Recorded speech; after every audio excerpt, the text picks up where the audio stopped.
Hello and welcome to Rathod science academy. So ఈరోజు మన ఈ క్లాస్లో ఏంటంటే 7th ఆగస్ట్ 2024లో వచ్చిన కరెంట్ అఫైర్స్ని మనం ఈ క్లాస్లో చూడబోతున్నాం. సో నేను ఇక్కడ వచ్చేసి Hyderabad edition and Vijayawada edition రెండు తీసుకొని ఏవైతే ఆర్టికల్స్ మన ఎగ్జామ్ పాయింట్ ఆఫ్ వ్యూలో ఇంపార్టెంట్ ఉన్నాయో వాటిని క్లియర్ కట్గా ఈ క్లాస్లో చూద్దాం. సో ఫస్ట్ నేను హైదరాబాద్ ఎడిషన్ తీసుకుంటున్నాను. సో ఇక్కడ మీరు ఫ్రంట్ పేజ్ చూసుకున్నట్టయితే ఇక్కడ మనకి ఇండియా అండ్ బంగ్లాదేశ్కి సంబంధించిన ఆర్టికల్ అయితే క్లియర్గా కనిపిస్తుంది కదా. సో నిన్న క్లాస్లో మనం ఆల్రెడీ క్లియర్గా చెప్పుకున్నాం ఏంటి అంటే ఈ బంగ్లాదేశ్లో అసలు ఏం జరుగుతుంది. సో ఇండియా బంగ్లాదేశ్ గల 5 ఇంపార్టెంట్ ఛాలెంజెస్ మీరు ఏం తెలుసుకోవాలి అనుకున్నారో సో అవన్నీ నేను క్లియర్గా నిన్న క్లాస్లో చెప్పాను. సో ఇప్పుడు మనం ఈ ఆర్టికల్ని క్లియర్గా చూసినట్టయితే ఇండియా బంగ్లాదేశ్ రిలేషన్స్ గురించి చెప్తారనమాట. సో ఇండియా బంగ్లాదేశ్ మీరు ఎక్కడ చదువుకుంటారు అంటే జిఎస్ పేపర్ 2లో ఇంటర్నేషనల్ రిలేషన్స్ ఉంటుంది కదా. సో ఈ ఇంటర్నేషనల్ రిలేషన్స్లో మీరు ఇండియా బంగ్లాదేశ్ రిలేషన్స్ చదువుకుంటారు. సో ఇండియా బంగ్లాదేశ్తో డైరెక్ట్గా బార్డర్ షేర్ చేసుకుంటుంది కాబట్టి అది వచ్చేసి ఇండియా అండ్ ఇట్స్ నైబర్హుడ్, అందులో ఆ టాపిక్లో మీరు చదువుకోవడం అయితే చేస్తారు. సో ఇక్కడ మీరు వచ్చి చూడాల్సిన విషయాలు అసలు ఏంటి అంటే అసలు బంగ్లాదేశ్లో అసలు ఏం జరుగుతుంది. సో ఆల్రెడీ మీ కోటా సిస్టమ్ గురించి ఉన్న క్లాస్లో చెప్పాను. ఆ quota system supreme court of Bangladesh ఇచ్చిన తీర్పు ఏంటో చెప్పాను. అండ్ ఈ కోటా సిస్టమ్ 30% ఎవరికి అంటే 1971 బంగ్లాదేశ్ లిబరేషన్ వార్లో పార్టిసిపేట్ చేసిన వాళ్ళకని కూడా మనకు తెలుసు. అండ్ నెక్స్ట్ వచ్చేసి ఇప్పుడు ఎవరి కంట్రోల్లో ఉంది అంటే ఆర్మీ కంట్రోల్లో ఉందని మనకు తెలుసు. అండ్ మనకేంటంటే ఇప్పుడు ఇంటరిమ్ గవర్నమెంట్ అక్కడ ఫామ్ అయింది అని తెలుసు. మనకి ఇక్కడ ఉన్న 5 ఛాలెంజెస్ అనేది మన క్లాస్లో క్లియర్గా చూసాం. సో ఇక్కడ మీరు ఫోకస్ చేయాల్సింది ఏంటి అంటే ఇక్కడ చిన్న ఆర్టికల్ కనిపిస్తుంది కదా, Hasina looks at UAE Saudi for asylum అని చెప్పారనమాట. సో ఇక్కడ ఏంటి అంటే నిన్న క్లాస్లో షేక్ హసీనా బంగ్లాదేశ్ని వదిలేసి మన ఇండియా ఎయిర్ బేస్లో ఉంది ఇప్పుడు. సో నిన్న క్లాస్లో ఏంటంటే షేక్ హసీనా ఎవరు అంటే ప్రైమ్ మినిస్టర్ ఆఫ్ బంగ్లాదేశ్ యూకేకి వెళ్దామని చెప్పి అసైలం అనేది అంటే శరణు కోసం అప్లై చేశారు. కానీ యూకే అనేది రిజెక్ట్ చేయడం వల్ల ఇప్పుడు షేక్ హసీనా అనేవారు ఇక్కడ యుఏఈకి అలాగే సౌదీ అరేబియాలో అసైలం కోసం ట్రై చేస్తున్నారు. సో ఇఫ్ ఈ కంట్రీస్ ఓకే అంటే తను ఏంటంటే ఇండియా నుంచి ఈ కంట్రీస్కి వెళ్తుందన్నమాట. అర్థమైందా? సో మీరు ఇక్కడ ఫోకస్ చేయాల్సిన విషయం ఏంటి అంటే అసలు అసైలం అంటే ఏంటి. సో అసైలం అంటే ఏంటి ఆర్ అసైలం సీకర్ అంటే ఎవరు, అలాగే రెఫ్యూజీ అంటే ఏంటి, సో వీటికి సంబంధించిన ఆర్గనైజేషన్స్ ఏమేమి ఉన్నాయి, ఇంటర్నేషనల్ ఆర్గనైజేషన్స్, సో దీని మీద క్వశ్చన్ అడిగే ఛాన్సెస్ ఎలా ఉన్నాయి అని మీరు క్లియర్ కట్గా తెలుసుకోవాలి. సో ఈ విధంగా చదివినట్టయితే మీరు ఎలాంటి ప్రిలిమ్స్ క్వశ్చన్ వచ్చినా కూడా ఆర్ మెయిన్స్ క్వశ్చన్ వచ్చినా కూడా ఆన్సర్ చేసే ఎబిలిటీ అనేది మీకు ఉంటుంది. ఓకే, సో మనం ఒకసారి ఈ ఆర్టికల్ని క్లియర్గా చూసినట్టయితే ఇంటర్నేషనల్ రిలేషన్స్లో మనం చదువుకుంటాము.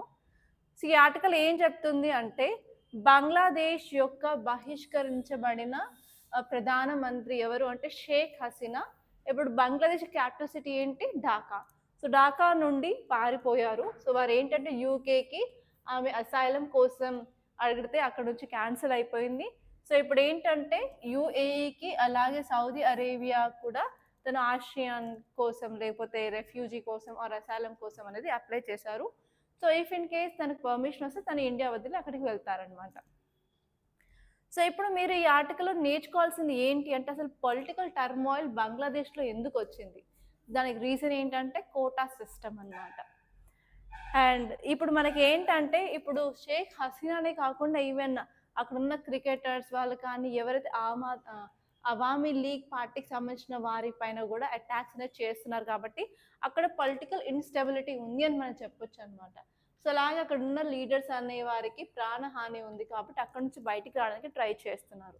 అండ్ నెక్స్ట్ వచ్చేసి ఏంటంటే ఈ అసైలంలో కూడా వాళ్ళకి ఛాలెంజెస్ అనేవి ఉన్నాయి. ఎందుకంటే అన్ని కంట్రీస్ ఒప్పుకోవట్లేదు. ఈవెన్ యూకే దాన్ని తిరస్కరించింది. అంటే కంట్రీస్లో ఈ ఇమిగ్రేషన్ పాలసీ అనేది చాలా స్ట్రిక్ట్గా అయింది అని మనం దీని నుంచి అర్థం చేసుకోవచ్చు అనమాట. అండ్ నెక్స్ట్ వచ్చేసరికి ఏంటంటే యుఏఈ అండ్ సౌదీ అరేబియాకి అసైలం అనేది పంపించడం వల్ల మనకి ఏంటంటే నార్మల్గా ఈ బంగ్లాదేశ్కి మిగతా మిడిల్ ఈస్ట్ కంట్రీస్తో కానీ వెస్టర్న్ ఏషియన్ కంట్రీస్తో కానీ మంచి రిలేషన్స్ ఉన్నాయని మనకు అర్థం చేసుకోవచ్చు. అలాగే ఇంకొక అడ్వాంటేజ్ ఏంటి షేక్ హసీనా కంటే తన ఫ్యామిలీ మెంబర్స్ అనేవారు ఓన్లీ బంగ్లాదేశ్లో కాకుండా వేరే దేశాల్లో కూడా ఉండడం వల్ల మేబీ ఆ కంట్రీస్ అసైలం ఇవ్వడానికి అనుమతి ఇవ్వచ్చు అనమాట. సో అలా మనకి ఇంటర్నేషనల్ రిలేషన్స్ ఎలా ఇంపాక్ట్ అవుతాయి అనుకుంటే, ఏ కంట్రీ అయినా సరే బంగ్లాదేశ్తో రిలేషన్ ఉన్నప్పుడు పక్క ఇలాంటి సిచ్యువేషన్ జరుగుతున్నప్పుడు ఇంటర్నేషనల్ రిలేషన్స్ మీద కూడా చాలా చాలా ఇంపాక్ట్ ఉంటుందని మీరు అర్థం చేసుకోవాలన్నమాట.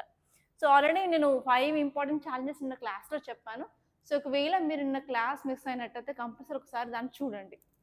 ఫస్ట్ ఆర్టికల్లోనే క్లియర్గా ఎక్స్ప్లెయిన్ చేశాను. సో ఇక్కడ మీరు అసైలం సీకర్ ఎవరు అంటే, సో వాళ్ళు రెఫ్యూజీ అని క్లెయిమ్ చేసుకుంటారు.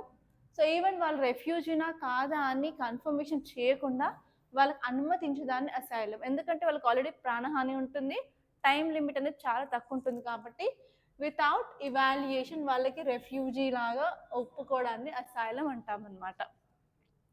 సో మనకు దానికి సంబంధించిన ఒక కమిషన్ అయితే ఉంది.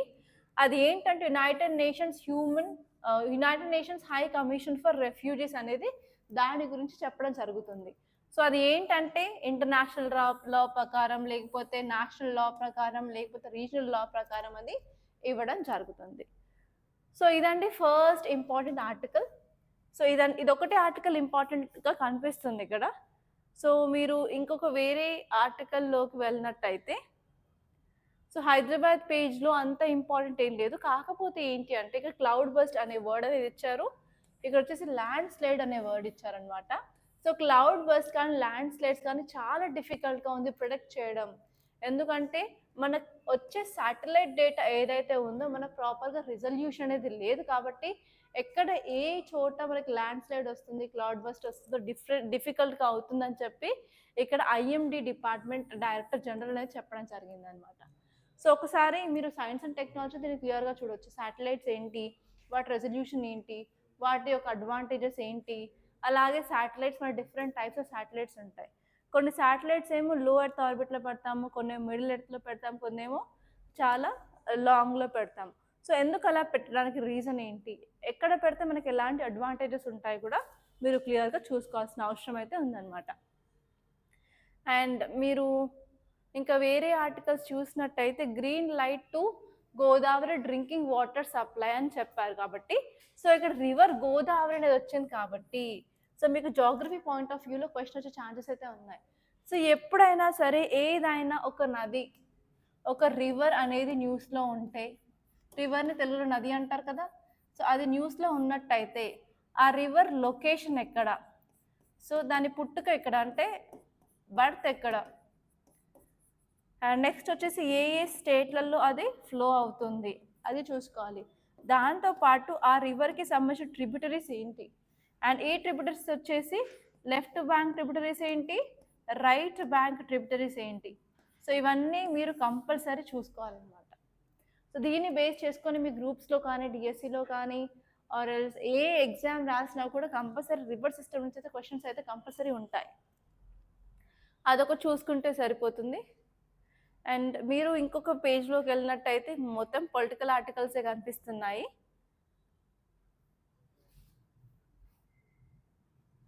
సో ఇక్కడ చూడండి, ఒక ఇంపార్టెంట్ ఆర్టికల్ ఏంటి అంటే schools colleges live up to challenge of a message in 90 seconds. ఈ ఆర్టికల్ ఏం చెప్తుంది అంటే using social media to convey social message saying it quickly was challenge COVA peace network confederation of volunteer organisation. So ఏంటంటే ఎప్పుడైనా సరే మనకి ఏదైనా very important message చేయాలనుకున్నప్పుడు వితిన్ 90 seconds దాన్ని మనం పోస్ట్ చేయాలన్నట్టు చెప్పారనమాట.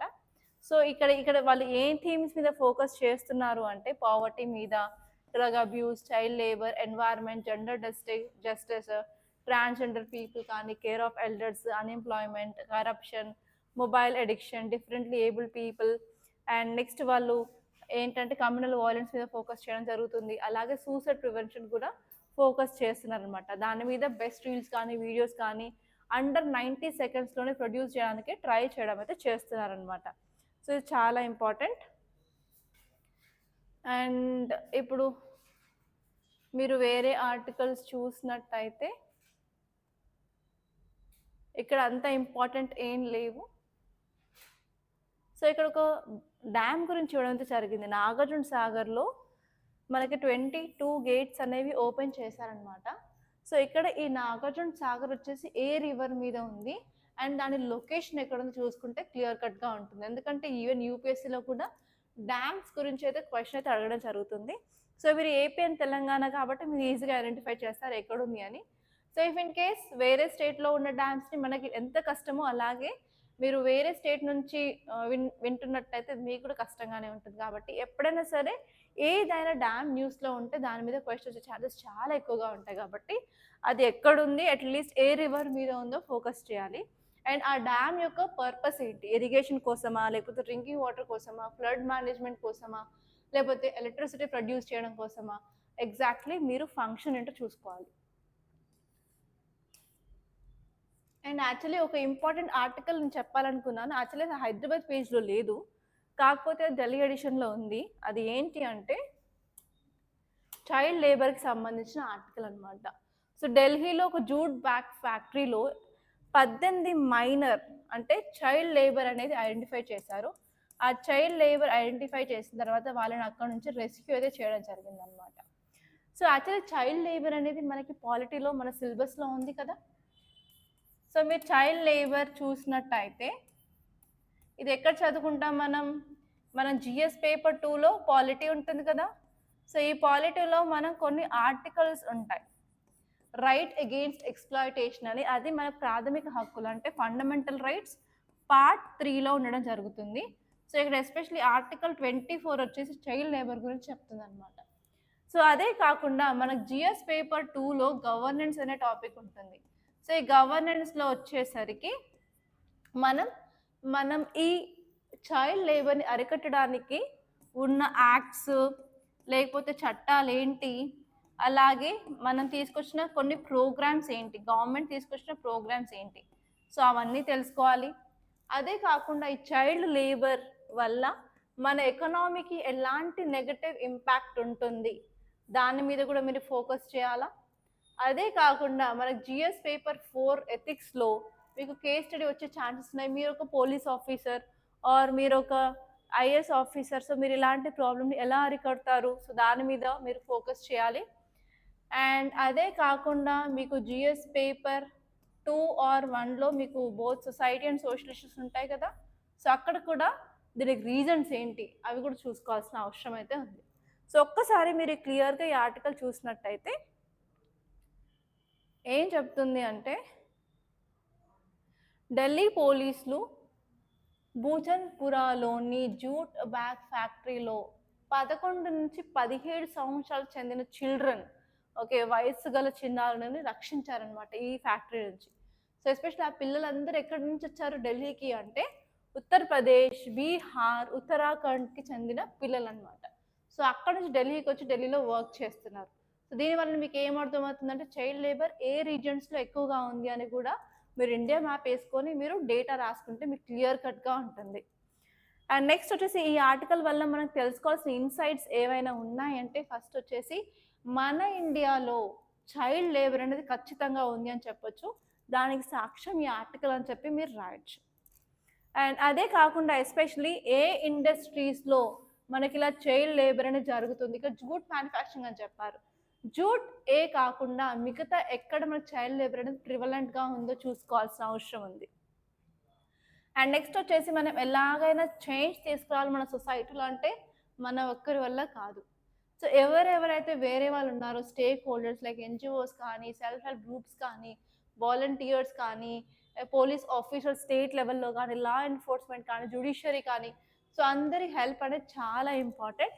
సో అలా హెల్ప్ తీసుకున్నప్పుడు మనం ఎఫెక్టివ్నెస్ని ఎన్హాన్స్ చేయొచ్చు అని చెప్పడం అయితే జరిగింది. అండ్ అదే కాకుండా ఇప్పుడు మన జియోగ్రఫికల్ ప్యాటర్న్ చూసుకున్నట్టయితే ఈ ఉత్తరప్రదేశ్, బీహార్ అండ్ ఉత్తరాఖండ్లో నుంచి మనకు చైల్డ్ లేబర్ అనేది ఎక్కువగా ఉంది అని తెలుస్తుంది అనమాట. అండ్ వాటి కోసం ఒక టార్గెటెడ్ ఇంటర్వెన్షన్స్, పాలసీస్, లాస్ అనేది తీసుకురావాల్సిన అవసరం ఎంతైనా ఉంది అని చెప్పి ఆర్టికల్ చెప్తుంది. అదే కాకుండా మనం చైల్డ్ వెల్ఫేర్ కమిటీని తీసుకొచ్చి ఎస్పెషలీ ఇక్కడ నుంచి కాపాడిన వాళ్ళని, రెస్క్యూ చేసిన వాళ్ళని రీహాబిలిటేషన్ కూడా చేయాల్సిన అవసరం ఎంతో ఉంది. లైక్ వాళ్ళకి ప్రాపర్ వసతి ప్రొవైడ్ చేయడం, లేకపోతే వాళ్ళకి ఎడ్యుకేషన్ ప్రొవైడ్ చేయడం, స్కూల్లో జాయిన్ చేయించడం, లేకపోతే ఏదైనా అనాథాశ్రమంలో జాయిన్ చేయడం, అలా వాళ్ళకి యూజ్ అవుతుంది. అలా వాళ్ళ సేఫ్టీ కూడా చాలా ఇంపార్టెంట్ అనమాట. అలాగే ఏంటంటే ఈ చైల్డ్ లేబర్ వల్ల వాళ్ళ యొక్క రైట్స్ అనేది ఎలా వయోలేట్ అవుతున్నాయి. సో వాళ్ళకున్న రైట్స్ ఏంటి ఫస్ట్ అవేర్‌నెస్ అనేది తీసుకురావాల. సో చైల్డ్ లేబర్ కంటే కూడా చైల్డ్‌ని స్కూల్‌కి పంపించడం వల్ల ఎలాంటి అడ్వాంటేజెస్ ఉంటాయో పేరెంట్స్‌కి ఒకసారి చెప్పినట్టయితే, వివరించినట్టయితే, సో ఏంటంటే వాళ్ళ పిల్లల్ని స్కూల్‌కి పంపిస్తారే తప్ప లేబర్‌కి పంపించరు. సో అలా కూడా మనం చేంజ్ అనేది తీసుకురావాల్సిన అవసరం ఉందన్నమాట. సో ఇప్పుడు మీరు ఏదైనా సరే డెఫినేషన్ రాయాలనుకున్నప్పుడు అథెంటికేటెడ్ డెఫినేషన్ రాయడానికి ట్రై చేయండి. సో ఇక్కడొచ్చేసి ఇంటర్నేషనల్ లేబర్ ఆర్గనైజేషన్ చైల్డ్ లేబర్‌ని ఎలా వివరిస్తుంది అంటే, ఏ వర్క్ అయినా సరే వాళ్ళ యొక్క చైల్డ్‌హుడ్‌ని కానీ, పొటెన్షియల్‌ని కానీ, డిగ్నిటీని కానీ, ఫిజికల్ కానీ, మెంటల్ డెవలప్‌మెంట్ ఎఫెక్ట్ చేస్తుందో దాన్ని మనం చైల్డ్ లేబర్ అంటామని చెప్పి క్లియర్‌గా చెప్తుంది. అదే కాకుండా మన కాన్స్టిట్యూషన్, మన రాజ్యాంగంలో ఏ ఆర్టికల్స్ మాట్లాడుతున్నాయి దీని గురించి అంటే ఆర్టికల్ 24 అనమాట. సో ఆర్టికల్ 24 అనేది ఏం చెప్తుంది అంటే చైల్డ్ లేబర్‌ని మనం ప్రొహిబిట్ చేయాలి. అంటే 14 ఇయర్స్ కంటే తక్కువ ఉన్న వాళ్ళని అసలు మనం ఎంప్లాయ్ చేసుకోకూడదు అని చెప్తుందనమాట. సో ఇప్పుడు మీరు డేటా చూసినట్టయితే ఇండియాలో ఎంత చైల్డ్ లేబర్ ఉంది అంటే, ఇదే ఆర్గనైజేషన్ అంటే ఇంటర్నేషనల్ లేబర్ ఆర్గనైజేషన్ ఏం చెప్పింది అంటే, సో 5-17 సంవత్సరాలలో వాళ్ళు 13.9% చిల్డ్రన్ అనేది చైల్డ్ లేబర్‌లో ఇన్వాల్వ్ అవ్వడం జరిగింది. అది నెక్స్ట్ రూరల్ ఏరియాస్ నుంచి అండ్ అర్బన్ ఏరియాస్‌లో 4.7% పిల్లలనేది చైల్డ్ లేబర్‌లో ఉన్నారని చెప్తుంది. అండ్ అగ్రికల్చర్, మ్యానుఫ్యాక్చరింగ్, సర్వీస్ చూసుకున్నట్టయితే అగ్రికల్చర్‌లో 70% ఆఫ్ చైల్డ్ లేబర్ ఉన్నారు. సర్వీసెస్‌లో 20%, మ్యానుఫ్యాక్చరింగ్‌లో 10% అని చెప్పి క్లియర్‌గా ఇచ్చారనమాట. సో ఇలా మీరు డేటాను కూడా రాసుకోవాల్సిన అవసరం అయితే ఎంతగానో ఉంది. అండ్ ఇప్పుడు మీరు గ్రూప్స్ రాస్తున్నారంటే కంపల్సరీ డేటా అయితే ఎంతైతే అంత మీరు ఇన్‌ఫ్యూజ్ అయితే చేయాలన్నమాట. సో ఇప్పుడు మీరు రీజన్స్ ఏంటి చైల్డ్ లేబర్‌కి అనగా ఫస్ట్ వచ్చేసి పావర్టీ, పేదరికం వల్ల వాళ్ళకి సోషల్ సెక్యూరిటీ అనేది ఉండదు. దానివల్ల ఏంటంటే పేరెంట్స్ కంపల్సరీ వాళ్ళ పిల్లల్ని పంపించాల్సొస్తుంది. అండ్ నెక్స్ట్ వచ్చేసి ఎంఎన్‌సీస్ అనేది కూడా ఎంట్రీ అవ్వడం వల్ల ఏంటంటే వాళ్ళు చీప్ లేబర్ కోసం చూస్తారు. సో అలా ఎవరు చైల్డ్ అనేది చీప్‌గా తక్కువ ప్రైసెస్‌కి వర్క్ చేస్తారు కాబట్టి కూడా మనకి ఎంఎన్‌సీస్ వల్ల కూడా ఇంపాక్ట్ అయితే ఉంటుంది. అండ్ నెక్స్ట్ వచ్చేసి ఏంటి అంటే ప్రాపర్‌గా ఎడ్యుకేషన్ లేదు కాబట్టి ఏంటంటే డ్రాప్ అవుట్స్ అనేది పెరుగుతాయి. డ్రాప్ అవుట్స్ అనేది పెరిగితే వాళ్ళు స్కూల్ మానేసిన తర్వాత అల్టిమేట్‌గా ఏదో ఒక జాబ్, ఏదో ఒక పని చేయాల్సిన అవసరం అయితే ఉంది. అండ్ నెక్స్ట్ వచ్చేసి మన దగ్గర ఆల్రెడీ లాస్ అయితే ఉన్నాయి. కానీ ఆ లాస్ అనేది ప్రాపర్‌గా మనం ఇంప్లిమెంట్ చేయట్లేదు. అవి ప్రాపర్‌గా ఎఫెక్టివ్‌నెస్ అనేది చూయించట్లేదు కాబట్టి కూడా మనకి ప్రాబ్లమ్ అనేది అయితే ఉంది. అండ్ అలాగే మన కాస్ట్ సిస్టమ్ వల్ల, మన చైల్డ్ లేబర్ రేట్స్ వల్ల, ఎస్పెషల్లీ సర్టెన్ మార్జినలైజ్డ్ సొసైటీ అంటారు. అంటే షెడ్యూల్ కాస్ట్ కానీ, షెడ్యూల్ ట్రైబ్స్ కానివ్వండి, లేకపోతే ముస్లిమ్స్ కానీ, బడుగు వర్గాల వాళ్ళేంటంటే లేబర్‌గానే అంటే చిన్నప్పుడే పిల్లల్ని స్కూల్‌కి పంపించకుండా పనులకు పంపిస్తారనమాట. సో, ఇప్పుడు మీరు మన దగ్గర ఏ చట్టాలున్నాయి అని మీకు డౌటొస్తది. ఆ డౌట్‌లో ఏంటంటే నేను ఇక్కడ ఒక ఫార్మాట్ పెట్టాను మీకు తెలుస్తుంది.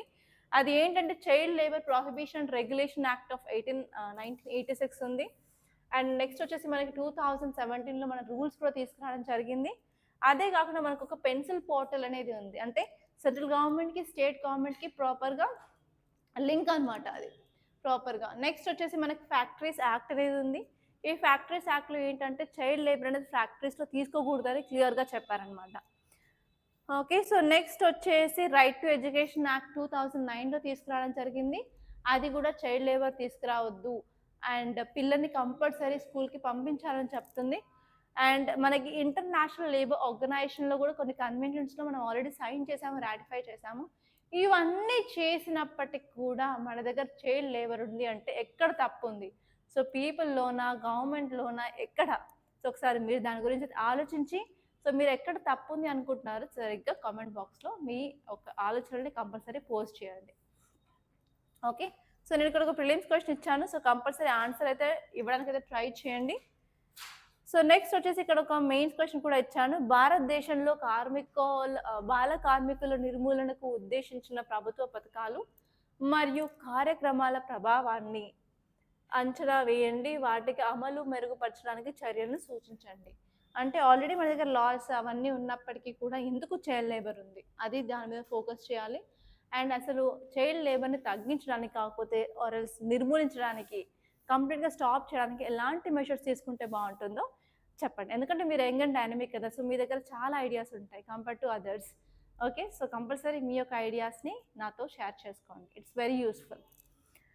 అండ్ నెక్స్ట్ టాపిక్ వచ్చేసి సెంటర్ ఇష్యూస్ నామ్ for organ transport in India.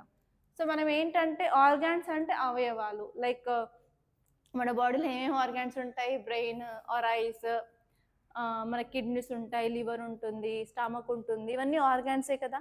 So organs అనేది ట్రాన్స్ప్లాంట్ చేయడం వల్ల ఏంటి అంటే లైఫ్ అనేది ఇంక్రీజ్ చేయొచ్చు. ఫర్ ఎగ్జాంపుల్ చనిపోయిన వాళ్ళ యొక్క ఆర్గాన్స్ తీసుకొని కూడా మనం ట్రాన్స్ప్లాంట్ చేయొచ్చు. ఆర్ఎల్స్ కొన్ని సిచ్యువేషన్స్లో ఏంటి అంటే ఓన్లీ వాళ్ళకి శ్వాస మాత్రమే ఉంటుంది, బట్ డెడ్ డెడ్ లాగానే ఉంటారు. సో అట్లాంటప్పుడు ఏ థెరపీ ఇచ్చినా కూడా ఎలాంటి ఇంప్రూవ్మెంట్ లేనప్పుడు వాళ్ళ యొక్క ఆర్గాన్స్ వేరే వాళ్ళకి డొనేట్ చేయొచ్చు అనమాట. సో డొనేట్ చేసేటప్పుడు మనం చూడాల్సింది ఏంటి అంటే డొనేట్ చేసినప్పుడు కరెక్ట్ టైంకి ఆ యొక్క ఆర్గాన్ అనేది ఎవరికైతే పెట్టాలి అనుకుంటున్నారో ఆ టైంకి రీచ్ అవ్వాలి. కానీ ఇండియాలో ట్రాన్స్పోర్ట్ చూసుకోండి, ఒకసారి హైదరాబాద్లో ట్రాన్స్పోర్ట్ చూసుకున్నట్టయితే ఎక్కడి నుంచి నార్మల్గా మా ఇంటికి వెళ్ళాలంటే నాకు 1.5 hour పడుతుంది నైట్ టైం. సో అందుకని ఏంటంటే ఈ 1.5 hourలో అది చాలా ప్రాణాపాయ స్థితిలో ఉన్నప్పుడు కంపల్సరీ మనం టైంకి చేర్చాలి కదా. సో అందుకని ఏంటంటే సెంట్రల్ గవర్నమెంట్ కొన్ని రూల్స్ అనేది తీసుకొచ్చింది. ఇప్పుడు మనం ఎయిర్వేస్ యూజ్ చేసుకోవచ్చు, అలాగే మెట్రోస్ కూడా మనం యూజ్ చేసుకోవచ్చు అనమాట ఆర్గాన్ ట్రాన్స్పోర్ట్ కోసం అని క్లియర్గా చెప్పడం జరిగింది. ఒక్కసారి ఆర్టికల్ని చూసుకున్నట్టయితే భారతదేశంలో కేంద్ర ఆరోగ్య కుటుంబ సంక్షేమ మంత్రిత్వ శాఖ ప్రత్యక్ష మానవ అవయవాలను రవాణా చేయడానికి సరికొత్త మార్గదర్శకాలను జారీ చేసిందనమాట. ఈ ప్రోటోకాల్లో వాళ్ళు ఏంటంటే ఎయిర్వేస్ గురించి అండ్ మెట్రోస్ గురించి అయితే చెప్పడం జరిగింది. సో ఇప్పుడు మీరు కూడా డీటెయిల్స్ చూసినట్టయితే ఇక్కడ ఈ రెగ్యులేషన్ అనేది చాలా చాలా ఇంపార్టెంట్ అనమాట. ఈ ట్రాన్స్ప్లాంట్ ఆపరేషన్స్ ఎలాగే జరుగుతున్నాయో సో అప్పుడు ఏంటంటే ఆర్గాన్ ట్రాన్స్పోర్ట్ కూడా చాలా ఇంపార్టెంట్. ఫర్ ఎగ్జాంపుల్ మీకు ఒక ఈ మూవీ గురించి చెప్తాను, సో అప్పుడు మీకు తెలుస్తుంది ఇండియాలో ఆర్గాన్ డొనేషన్ ఎందుకు తక్కువ ఉందో. సో ఫస్ట్ ఈ టాపిక్స్ అని చెప్పిన తర్వాత మీకు ఒక మూవీ, ఒక 2-3 మూవీస్ గురించి చెప్పడం చేస్తాను, సో మీకు క్లియర్గా అర్థమవుతుంది. సో ఇప్పుడు మీరు చూసినట్టయితే ఇలా ప్రాపర్గా ట్రాన్స్పోర్ట్ చేసినప్పుడు దాని ఎఫిషియన్సీ అనేది ఇంక్రీజ్ చేయొచ్చు, అలా లైఫ్ ఎక్స్పెక్టెన్సీ కూడా ఇంక్రీజ్ చేయొచ్చు అనమాట. సో నెక్స్ట్ వచ్చేసి ఏంటి ఆపరేషనల్ ఎఫిషియన్సీ ప్రాపర్గా ఉండడానికి ఏంటంటే మనకు స్పీడ్గా రవాణా అంటే ట్రాన్సిట్, ఇంగ్లీష్లో ట్రాన్సిట్ అంటారు, దాని తెలుగులో రవాణా అంటారు. సో ప్రాపర్గా మనకి రవాణా ఫెసిలిటీస్ అనేవి ఉండాలని చెప్పి ఈ డెసిషన్ అయితే తీసుకోవడం జరిగింది. అలాగే మనకైతే కొన్ని లాస్ అయితే ఉన్నాయి ట్రాన్స్ప్లాంట్ గురించి, ఆర్గాన్స్ ఎలా ట్రాన్స్పోర్ట్ చేయాలని చెప్పి మనకి ఆల్రెడీ 1994లో ఒక చట్టం అనేది తీసుకొచ్చారు. ఆ చట్టంలో ఏముందో కూడా మీరు తెలుసుకోవాల్సిన అవసరం అయితే ఉంది. అలాగే వాళ్ళు సెక్యూరిటీ మీద కూడా ఫోకస్ చేస్తే సేఫ్టీ అండ్ సెక్యూరిటీ వల్ల కూడా మనం ఇంప్రూవ్ చేయొచ్చు అని చెప్పడం అయితే జరిగింది. సో ఇక్కడ మన ఇండియాలో ఏ ఆర్గాన్స్ డొనేట్ చేస్తున్నాము అంటే కళ్ళు డొనేట్ చేయొచ్చు, అలాగే వీన్స్ డొనేట్ చేయొచ్చు, ప్యాంక్రియాస్ డొనేట్ చేయొచ్చు, ఇంటెస్టైన్స్ డొనేట్ చేయొచ్చు, బోన్స్ డొనేట్ చేయొచ్చు, బోన్ మ్యారో డొనేట్ చేయొచ్చు, అండ్ నెక్స్ట్ వచ్చి స్కిన్ కానీ, లంగ్స్ కానీ, లివర్, హార్ట్, కిడ్నీస్ ఇవన్నీ డొనేట్ చేయొచ్చు అనమాట.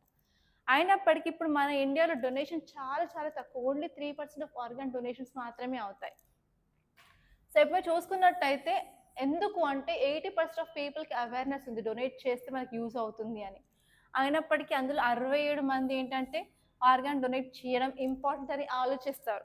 సో ఆలోచించిన తర్వాత అవేర్నెస్ చూసుకున్నట్టయితే ఓన్లీ 35%కి మాత్రమే అది ఇంపార్టెంట్ అని అవేర్నెస్ ఉంటుంది. సో అయినప్పటికీ ఏంటంటే 24% పీపుల్ వాళ్ళు డొనేట్ చేయడానికి ముందుకు వస్తారు. అయినప్పటికీ డొనేట్ చేసే 3% మాత్రమే, ఎందుకంటే వాళ్ళు డొనేట్ చేద్దాం అనుకున్న వాళ్ళ ఫ్యామిలీ వాళ్ళు ఒప్పుకోరు. సో మీరు అనసూయ మూవీ చూసారా? సో హారర్ మూవీ లాగా చేస్తారు. సో అనసూయ మూవీ స్టోరీ ఏంటంటే ఇద్దరు ఒక మెడికల్ కాలేజ్లో professor and medical student. So professor medical student love చేస్తారు. సో తను ఏంటంటే తను ఆర్గాన్ డొనేట్ చేయడానికి వాళ్ళ హాస్పిటల్లో సైన్ చేస్తుంది. దాని తర్వాత ఏంటి అంటే అన్ఫార్చునేట్లీ తను అటాక్ చేయడం వల్ల తను చాలా సీరియస్ అయిపోయి ఇంకా లాస్ట్ స్టేజెస్లో ఉంటుంది లైఫ్లో. ఆ లాస్ట్ స్టేజెస్లో ఏంటి అంటే హాస్పిటల్ వాళ్ళు ఇది రైట్ టైం ఆర్గాన్ డొనేట్ చేయడానికి, తను ఆల్రెడీ ఆర్గాన్ డొనేట్ చేసానికి సైన్ పెట్టింది కాబట్టి మేము ఆర్గాన్స్ తీసుకుంటున్నాము అని చెప్తారు. సో అందులో ఏంటంటే కిడ్నీస్ కానీ, ఐస్, కొన్ని ఆర్గాన్స్ అనేవి వేరే వాళ్ళకి ట్రాన్స్ప్లాంట్ చేస్తారు. సో యాక్చువల్లీ మన ఇండియాలో ఒక ఐడియా ఉంటుంది ఏంటి అంటే ఇప్పుడు ఆర్గాన్ మనం డొనేట్ చేసామనుకో మళ్ళీ నెక్స్ట్ జన్మలో ఆ ఆర్గాన్ ఉండదు అని. సో అదే ఐడియాతో ఆ మెడికల్ ప్రొఫెసర్ ఏం చేస్తారంటే ఆ ఆర్గాన్స్ ఎవరి దగ్గర అయితే పెడతారో వాళ్ళందరిని చంపేసి ఆర్గాన్స్ అనేది తీసుకురావడానికి ట్రై చేస్తారనమాట. సో ఇదండి మన ఇండియా యొక్క సైకాలజీ. ఏంటి అంటే ఇప్పుడు ఆర్గాన్ డొనేట్ చేస్తే నెక్స్ట్ జన్మలో ఆ ఆర్గాన్స్ అనేవి ఉండవు అని సైకాలజీ వల్ల మనం నార్మల్గా డొనేట్ చేయలేము. అదే కాకుండా ఏంటంటే అవేర్నెస్ అనేది ప్రాపర్గా లేదనమాట. ఓకే. సో ఇప్పుడు అదే కాకుండా ఇంకా చాలా మూవీస్ ఆర్గాన్స్ డొనేట్ చేయడంలో, ఆర్గాన్స్‌ని ఎలా రాబ్ చేస్తున్నారు, ఓకే. ఎలా బ్లాక్ మార్కెటింగ్ ఆఫ్ ఆర్గాన్స్ చేస్తున్నారు అని కూడా చాలా మూవీస్‌లో క్లియర్‌గా చెప్తున్నారు. సో దాని గురించి కూడా మీరు ఫోకస్ చేయాలి. లైక్ వన్ మూవీ ఉంటుంది అజిత్‌ది 'వివేకం', 'విశ్వాసం'. సో సమ్ మూవీ ఉంటుంది. సో అందులో కూడా ఆర్గాన్స్ ఎలా మాఫియా చేస్తున్నారో కూడా క్లియర్‌గా చూపిస్తారు. సో అలాంటి మూవీస్ చూడడం వల్ల ఏంటంటే మీకు క్లియర్ కట్‌గా సొసైటీలో ఏం జరుగుతుందో క్లియర్‌గా తెలుస్తుంది. సో ఒకసారి మీరు థాట్ యాక్ట్ అంటే ఏంటంటే transplantation of human organs and tissues act of 1994 అనమాట. సో ఈ యాక్ట్ అనేది ట్రాన్స్‌ప్లాంటేషన్ గురించి అయితే క్లియర్‌గా చెప్పడం జరిగింది. అందులో ఏంటంటే ఆర్గాన్స్ మనం చనిపోయిన తర్వాత ఏ ఆర్గాన్స్ డొనేట్ చేయొచ్చు, లేకపోతే లాస్ట్ స్టేజెస్‌లో ఉన్నప్పుడు ఏ ఆర్గాన్స్ డొనేట్ చేయొచ్చు, ఆర్గాన్స్ డొనేట్ చేసినప్పుడు వాళ్ళ ఫ్యామిలీలో కానీ దగ్గరి వాళ్ళు ఇస్తున్నారా, లేకపోతే రిలేటివ్స్ ఇస్తున్నారా, లేకపోతే దూర సంబంధాలు ఉన్న వాళ్ళు ఇస్తున్నారా, లేకపోతే అసలు ఎవరు తెలియని వాళ్ళ దగ్గర డొనేట్ చేస్తున్నారా. సో అవన్నిటి గురించి ఈ యాక్ట్‌లో అనేది క్లియర్ కట్‌గా ఇవ్వడం జరిగింది. ఒకసారి ఆ యాక్ట్‌లో మీరు చూసుకోవాలన్నమాట. అండ్ నెక్స్ట్ టాపిక్ వచ్చేసి ఏంటి అంటే pouring up to get $30 trillion economy point. So ఈ ఆర్టికల్ ఏంటంటే వరల్డ్ బ్యాంక్ రీసెంట్గా human development report, okay, human development report 2024 అనేది రిలీజ్ చేయడం జరిగింది. సో మనకి ఇప్పుడు మనం వరల్డ్ మొత్తం చూసుకున్నట్టయితే మనకి 3 రకాల కంట్రీస్ ఉంటాయి. సో లెస్ డెవలప్డ్ ఉంటాయి and middle income countries, next వచ్చేసి హైలీ డెవలప్డ్ కంట్రీస్ ఉంటాయి. సో ఈ ఆర్టికల్ ఏం చేసింది అంటే especially middle income countries middle income ట్రాప్లోకి వెళ్ళబోతున్నాయని హెచ్చరిస్తుంది అనమాట, అంతే. సో ఈ టాపిక్ వచ్చేసి మనకి ఎకానమీలో ఇంపార్టెంట్ జిఎస్ పేపర్ 3లో. సో ఒకసారి క్లియర్గా చూసినట్టయితే భారతదేశం బలమైన జీడిపి వృద్ధి రేటును కలిగి ఉన్నప్పటికీ కూడా, అంటే మన దగ్గర ప్రాపర్గానే బూస్ట్ ఉంది, స్ట్రాంగ్ జీడిపి గ్రోత్ ఉంది, అయినప్పటికీ మనకి ప్రైవేట్ ఇన్వెస్ట్మెంట్ చాలా తక్కువ ఉంది అని అయితే చెప్తున్నారు. సో అందుకని ఏంటంటే మిడిల్ ఇన్కమ్ ట్రాప్లోకి వెళ్ళే అవకాశాలు చాలా ఉన్నాయి ఇండియాకి. సో అందుకే ఇప్పుడు ఏవైతే ఎకనామిక్ పాలసీస్ తీసుకొస్తున్నామో చాలా జాగ్రత్తగా దాన్ని చూసుకుంటూ మనం ప్రైవేట్ సెక్టార్ మీద ఫోకస్ చేస్తే బాగుంటుంది అని చెప్పి ఇవ్వడం జరిగింది. సో ఇప్పుడు మీరు ఈ ఆర్టికల్ని క్లియర్గా చూసినట్టయితే సస్టైనబుల్ గ్రోత్ అనేది చాలా ఇంపార్టెంట్. ఎప్పుడైనా సరే సస్టైనబుల్ గ్రోత్ మీద ఫోకస్ చేసినప్పుడు మనం సస్టైనబుల్ ఎకనామిక్ పాలసీస్ మీద కూడా అంతే ఫోకస్ చేయాలి అని చెప్తున్నారు. సో అలాగే మనకి ఏంటంటే పావర్టీ ఎలివియేషన్ మీద ఫోకస్ చేయాలి. సో పావర్టీని తగ్గించడానికి ఫోకస్ చేయాలి. అలా మనం హ్యూమన్ క్యాపిటల్ని మనం ఇంక్రీజ్ చేయొచ్చు. So especially working age population మీద ఫోకస్ చేయాలి, మనం ఎంప్లాయ్మెంట్ ఆపర్చునిటీస్ అనేది ఫోకస్ చేయాలి అని అయితే క్లియర్గా చెప్తున్నారనమాట. సో మనం ఎకనామీని బూస్ట్ చేయాలి అంటే ఈస్ట్ ఏషియన్ కంట్రీస్ నుంచి మనకి ప్రాపర్గా సక్సెస్ అనేది రావాలి. ఎందుకంటే వాళ్ళు ఎక్స్పోర్ట్స్ ఎలా చేస్తున్నారు మనం అక్కడ నుంచి నేర్చుకోవాల్సిన అవసరం ఉంది అని చెప్తున్నారు. సో అలాగే మిడిల్ ఇన్కమ్ ట్రాప్ గురించి కూడా ప్రతి ఒక్కరికి అవేర్నెస్ అనేది తెలియాలి. అందుకని మనం స్ట్రక్చర్ రిఫార్మ్స్ అనేది తీసుకురావాలని చెప్పి చెప్పడం జరిగింది, అంతకుమించి ఇంకా ఏం లేదు. సో ఇక్కడ మిడిల్ ఇన్కమ్ ట్రాప్ అంటే ఏంటి అంటే, సో మధ్య ఇన్కమ్ కంట్రీస్ వాళ్ళ యొక్క జీడిపి వచ్చేసి అంటే తలసరి జీడిపి, పర్ క్యాపిటల్ జీడిపి అంటే తలసరి అనమాట. సో $1,136 to $13,845 అనేది వచ్చినప్పుడు ఎస్పెషల్లీ ఆ ఇన్కమ్ కంట్రీస్లో న్యూ సిస్టమిక్ గ్రోత్ అనేది చాలా చాలా తగ్గిపోతుంది అని చెప్తున్నారు అనమాట. దీన్నే మిడిల్ ఇన్కమ్ ట్రాప్ అంటున్నాం. సో దీనికి మనం మెజర్స్ అనేవి తీసుకోవాలి. 4 మెజర్స్ అయితే ఇవ్వడం జరిగింది ఆ రిపోర్ట్లో. ఫస్ట్ వచ్చేసి ఇన్వెస్ట్మెంట్ మీద ఫోకస్ చేయాలి, ఇన్నోవేషన్ మీద ఫోకస్ చేయాలి. నెక్స్ట్ వచ్చేసి మనం ప్రాపర్గా బిజినెస్ డైనమిజం మీద ఫోకస్ చేయాలి, బిజినెస్ని ఇంప్రూవ్ చేసుకోవడానికి మనకి కొత్త మార్కెట్స్ని వెతకాలి అని చెప్తున్నారు. అండ్ నెక్స్ట్ వచ్చేసి మనం సోషల్ మొబిలిటీ మీద ఫోకస్ చేయాలి. సోషల్ మొబిలిటీ అంటే ఏం లేదు, సో ఉమెన్ని ఎకనామీలో ఎక్కువ చేయాలా, ఎకనామిక్ పార్టిసిపేషన్లో, అలాగే మైనారిటీస్కి కూడా ఎకనామిక్ పార్టిసిపేషన్లో అధికారం ఆర్ ఎల్స్ వాళ్ళు పార్టిసిపేట్ చేయాలా చూడాలా. అదే కాకుండా under disadvantage under served people ఉంటారు, షెడ్యూల్ కాస్ట్ కానీ షెడ్యూల్ ట్రైబ్ కానీ వాళ్ళ యొక్క కాంట్రిబ్యూషన్స్ని కూడా మనం పెంచాలి. అని చెప్తున్నారు. సో అలాగే ఎకనామీ ఎఫిషియన్సీ కూడా మనం ఇంప్రూవ్ చేయాలి అనేది క్లియర్గా చెప్పడం అయితే జరిగింది. సో నెక్స్ట్ టాపిక్ వచ్చేసి ఏంటి అంటే న్యూట్రిషనల్ డెఫిషియన్సీ. సో నార్మల్గా మనకి పావర్టీ వల్ల ఏంటంటే మనకు కావాల్సిన బ్యాలెన్స్డ్ డైట్ అనేది మనం తీసుకోవట్లేదు. సో బ్యాలెన్స్ డైట్ తీసుకోకపోవడం వల్ల జరిగే ఇంపాక్ట్స్ గురించి అయితే ఈ ఆర్టికల్లో చెప్పడం జరిగింది. ఒక్కసారి మనం దీన్ని క్లియర్గా చూసినట్టయితే నేషనల్ శాంపుల్ సర్వే ఆఫీస్ నుండి ఒక house hold consumption expenditure survey అనేది చేశారు. ఆ సర్వేలో ఏంటి అంటే న్యూట్రిషన్ సరిగ్గా లేదు అని క్లియర్గా చెప్పడం జరిగింది. సో ఇప్పుడు మీరు కొన్ని చూసినట్టయితే ఆ న్యూట్రిషనల్ డెఫిషియన్సీ వల్ల కలిగే ఇంపాక్ట్స్ ఏంటి అంటే ఫుడ్ సెక్యూరిటీని మనం ప్రాపర్గా ఫోకస్ చేసేది. గవర్నమెంట్ అనేది ఫుడ్ సెక్యూరిటీ అందరికీ అందేలాగా చూడాల్సిన అవసరం ఉందని చెప్పింది.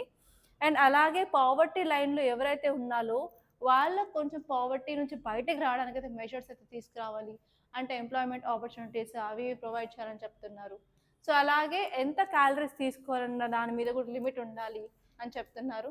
సో అలా స్టేట్కి స్పెసిఫిక్గా poverty levels, unemployment levels, hunger అవన్నీ చూసుకొని వాళ్ళకి సంబంధించినట్టు ఒక స్టేట్కి సంబంధించినలాగా మనం ప్రొడ్యూస్ చేయాలి. ఒక నివేదిక కానీ, డేటా కానీ, స్కీమ్స్ కానీ, పాలసీస్ కానీ అని చెప్పారు. సో ఇదన్నమాట, అంతకుమించి ఇంకా ఏం లేదు. సో ఇప్పుడు ఒకసారి మీరు హైదరాబాద్ పేజ్కి వెళ్ళినట్టయితే ఎడిటోరియల్స్ నేను కవర్ చేశాను.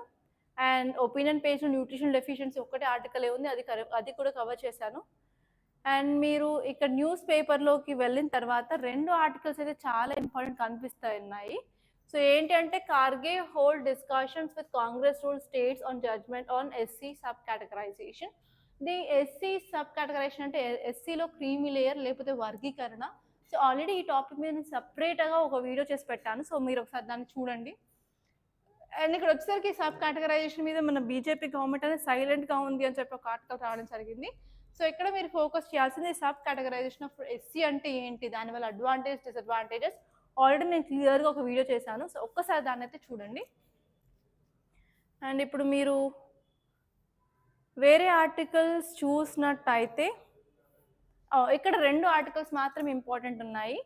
అవి ఏంటి అంటే judicial use of sucralose as sugar substitute helps diabetes. So diabetes అంటే ఏంటంటే మధుమేహం అంటారు. సో నార్మల్గా మన బ్లడ్లో ఎక్కువ షుగర్ లెవెల్ అనేది ఉంటుంది. షుగర్ అంటే ఏం లేదు, గ్లూకోజ్ లెవెల్ ఎక్కువ ఉంటుంది అనమాట. సో వాటికి ఏంటంటే మనం న్యాచురల్ షుగర్స్ తీసుకోకుండా ఆర్టిఫిషియల్ షుగర్స్ చేసుకోవచ్చు. అలిటైమ్, ఆస్పర్టైమ్, సూక్రలేస్ అని చెప్తున్నారు. దానివల్ల ఇంపాక్ట్ అనేది తక్కువ ఉంటుంది అని చెప్తున్నారు. సో నెక్స్ట్ వచ్చేసి ఏంటి అంటే dumping of plastic waste in రివర్స్లో ప్లాస్టిక్ వేస్ట్ అనేది యాడ్ చేయడం వల్ల చాలా ఎన్వైరన్మెంట్లో ఉన్న నెగటివ్ ఇంపాక్ట్స్ ఉంటాయని చెప్తున్నారు. సో ఒకసారి దాన్ని చూసుకుంటే సరిపోతుంది. సో ఇవండి మన హైదరాబాద్ ఎడిషన్లో ఇంపార్టెంట్ ఆర్టికల్స్. ఇప్పుడు విజయవాడ ఎడిషన్ చూసుకున్నట్టయితే ఫ్రంట్ పేజ్ అయితే సేమ్ ఒకటే ఆర్టికల్ ఇంపార్టెంట్గా కనిపిస్తుంది. అండ్ మీరు స్టేట్స్ పేజ్ చూసుకున్నట్టయితే విజయవాడలో సో ఇక్కడ Boost fishery sectors in Annamayya. So especially fishing సెక్టార్లో ఏపీ గవర్నమెంట్లో ఏ స్కీమ్స్ ఉన్నాయి, మీరు ఇన్ కేస్ ఏపీ గ్రూప్స్ కానీ రాస్తున్నారు అనుకుంటే ఒకసారి చూసుకోండి ఫిషింగ్ సెక్టార్ గురించి. అండ్ ఎస్, ఇది కూడా చాలా ఇంపార్టెంట్. ఏంటంటే వాళ్ళు బ్రెస్ట్ ఫీడింగ్ వీక్ అనేది ప్రమోట్ చేస్తున్నారు. అసలు యాక్చువల్లీ బ్రెస్ట్ ఫీడింగ్ అంటే ఏంటి, సో పిల్లలకి బ్రెస్ట్ ఫీడింగ్ వల్ల వచ్చే అడ్వాంటేజెస్, సో ఇలా అవేర్నెస్ పెంచడం వల్ల ఏం జరుగుతుంది. సో ఎందుకంటే మీరు ఫ్యూచర్ ఐఏఎస్, ఐపీఎస్ ఆఫీసర్స్ అయిన తర్వాత మీరు కూడా ఇలాంటి ప్రోగ్రామ్స్ అనేది ఆర్గనైజ్ చేయాలి కాబట్టి కొంచెం ఐడియా అనేది మీకు ఉండాల్సి ఉంటుంది. సో ఇంకా ముందుకు వెళ్ళినట్టయితే